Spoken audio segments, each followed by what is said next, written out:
आज का प्रसंग भी बड़ा ही प्यारा है कि एक पिता अपनी पुत्री के लिए किस प्रकार से चिंतित होते हैं। राजा जनक जी को पता चलता है कि श्री रामचंद्र जी को वनवास और भरत को अयोध्या का राज्य दिया गया है,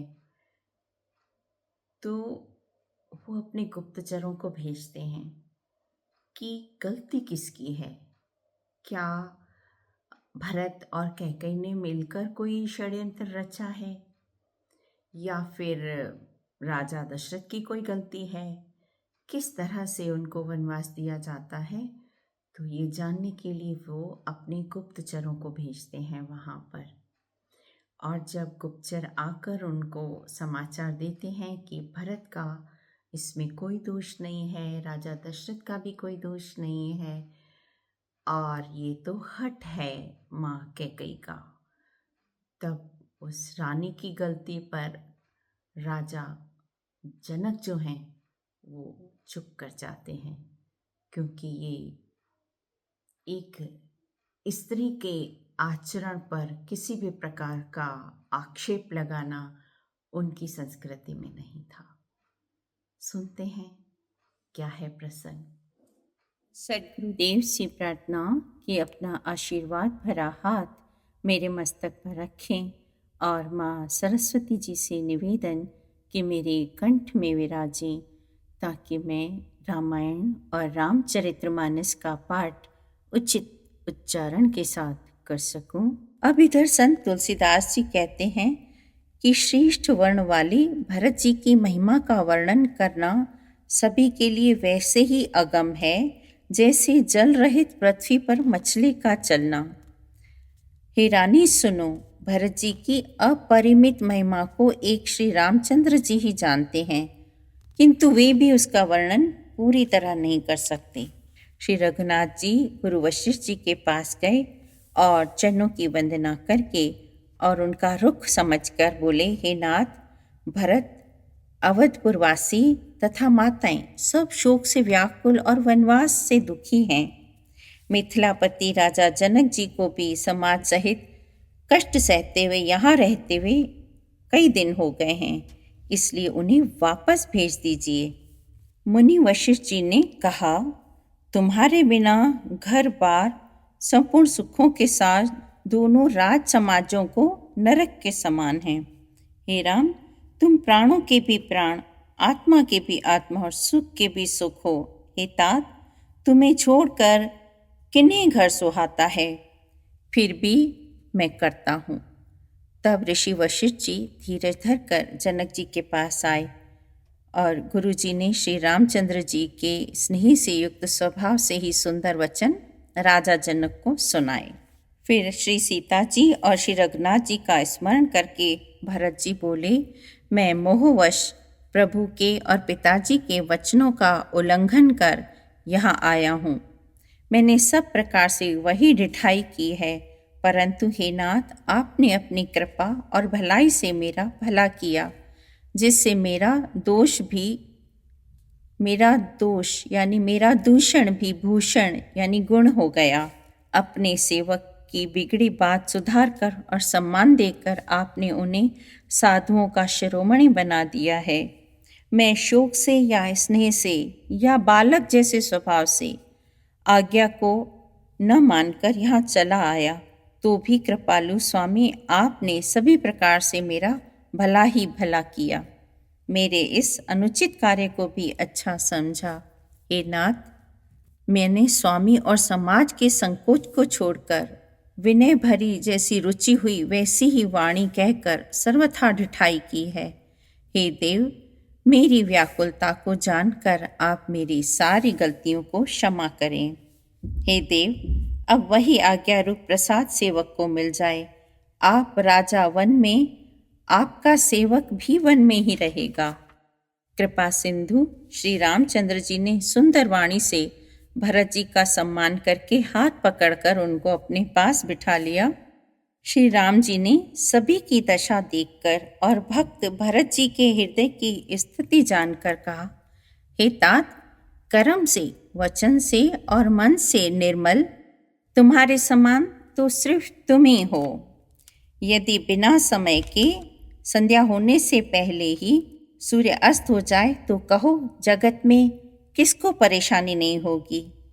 उसी प्रकार पिता की असामयिक मृत्यु जो है उससे पूरी प्रजा दुखी हो जाएगी। महाराज मिथिलेश्वर ने सबको संभाल लिया है। हे तात, अब तुम वही करो और मुझसे भी कराओ तथा सूर्यकुल के रक्षक बनो। इसे विचार कर संकट सहकर भी प्रजा और परिवार को जाकर सुखी करो। तब भरत जी ने विनती की कि 14 वर्ष तक के लिए मुझ सेवक को शिक्षा दीजिए। दूध और जल को अलग अलग करने में हंसनी की सी गति वाली मेरी बुद्धि को कर दीजिए।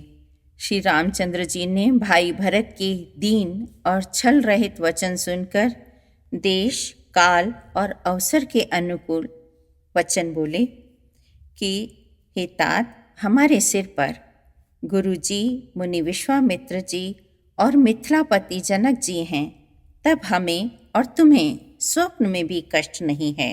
मेरा और तुम्हारा तो परम पुरुषार्थ ये है कि हम दोनों भाई पिताजी की आज्ञा का पालन करें। ऐसा विचार कर सब सोच छोड़कर अवध जाकर उसका पालन करो। और श्री रघुनाथ जी ने भाई भरत को बहुत प्रकार से समझाया। आखिर भरत जी के प्रेमवश प्रभु श्री रामचंद्र जी ने कृपा कर खड़ाऊ दे दी और भरत जी ने उन्हें आदरपूर्वक सिर पर धारण कर लिया। करुणा निधान श्री रामचंद्र जी के दोनों खड़ाऊ प्रजा के प्राणों की रक्षा के लिए मानो 2 पहरेदार हैं और जीवन के साधन के लिए मानो राम नाम के 2 अक्षर हैं। रघुकुल की रक्षा के लिए मानो 2 किवाड़ हैं। कुशल और श्रेष्ठ कर्म करने के लिए 2 हाथ हैं। सेवा रूपी श्रेष्ठ धर्म को सुझाने के लिए निर्मल नेत्र हैं। भरत जी इस अवलंबन के लिए, इस सहारे के लिए, इस सहारे के मिल जाने से परम आनंदित हैं। भरत जी ने अब प्रणाम करके विदा मांगी। तब श्री रामचंद्र जी ने उन्हें हृदय से लगा लिया। श्री रामचंद्र जी की कृपा ने सारी उलझनें सुधार दी और इधर सीता जी अपने मायके वाले कुटुंबियों से मिलकर और माता पिता से मिलकर लौट आई और फिर प्रणाम करके अपनी सासुओं से गले मिली। भरत जी और राजा जनक जी के दलों ने घोड़े, हाथी और अनेक तरह की सवारियां सजाकर प्रस्थान किया।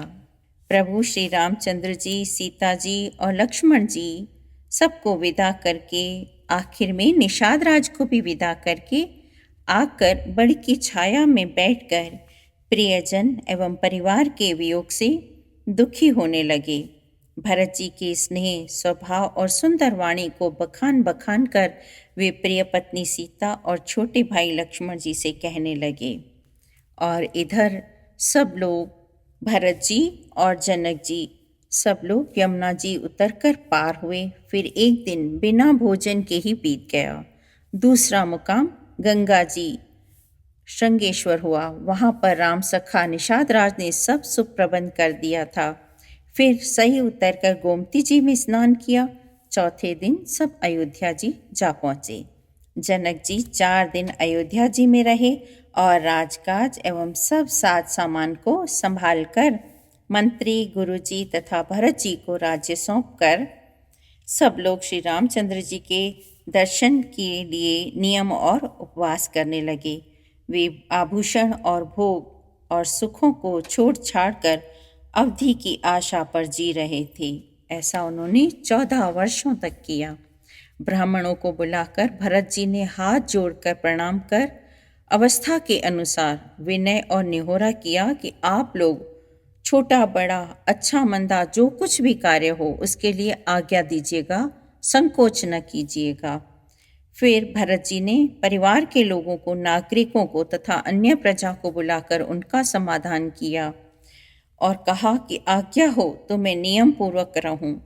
मुनि वशिष्ठ जी पुलकित शरीर से प्रेम के साथ बोले, हे भरत, तुम जो कुछ समझोगे, कहोगे और करोगे वही जगत में धर्म का सार होगा। भरत जी यह सुनकर और शिक्षा तथा बड़ों का आशीर्वाद पाकर ज्योतिषियों को बुलाया और दिन और अच्छा मुहूर्त साधकर प्रभु की चरण पादुकाओं को सिंहासन पर विराजित करवाया। फिर श्री राम जी की माता कौशल्या जी और गुरु जी के चरणों में सिर निवाकर प्रभु की चरण पादुकाओं की आज्ञा पाकर धर्म की धुरी धारण करने में धीर भरत जी ने नंदीग्राम में पत्तों की कुटिया बनाई और फिर उस कुटिया में ही वो निवास करने लगे। सिर पर जटाजूट और शरीर में मुनियों के से वल्कल वस्त्र धारण कर पृथ्वी खोदकर उसके अंदर कुश की आसन बिछाई और भोजन, वस्त्र, बर्तन, व्रत, नियम सभी बातों में वे ऋषियों के समान आचरण करने लगे। उसी अयोध्यापुरी में भरत जी अनासक्त होकर इस प्रकार निवास कर रहे हैं जैसे बाग में भौरा। भरत जी का शरीर दिनों दिन दुबला होता जाता है, लेकिन मन उदास नहीं है, मन प्रसन्न है। जैसे शरद ऋतु के प्रकाश से जल घटता है किंतु कमल विकसित होते हैं। वे नित्य प्रति प्रभु की पादुकाओं का पूजन करते हैं। पादुकाओं से आज्ञा मांग मांग कर वे सब प्रकार से राजकार्य करते हैं। हृदय में श्री सीता और राम जी हैं, जीभ पर राम नाम जप रही है, नेत्रों में प्रेम का जल भरा है। उनके व्रत और नियमों को सुन सुनकर साधु संत भी शर्मा जाते हैं। लगता है उनको कि इनकी स्थिति तो अति उत्तम है। भरत जी का परम पवित्र आचरण, उनका चरित्र जो कोई लगातार सुनता रहे या सुनाता रहे तो वो जरूर समस्त गुणों में भरत के अनुरूप हो जाएगा। भरत जी का जन्म ही इसलिए हुआ कि वे राम नाम की महिमा को गाएं और बताएं। जय राम जी की। अगर आपको मेरा वीडियो पसंद आया है तो मेरे चैनल को सब्सक्राइब जरूर करिएगा और अपने ही जैसे राम भक्तों को शेयर जरूर करिएगा। जय राम जी की।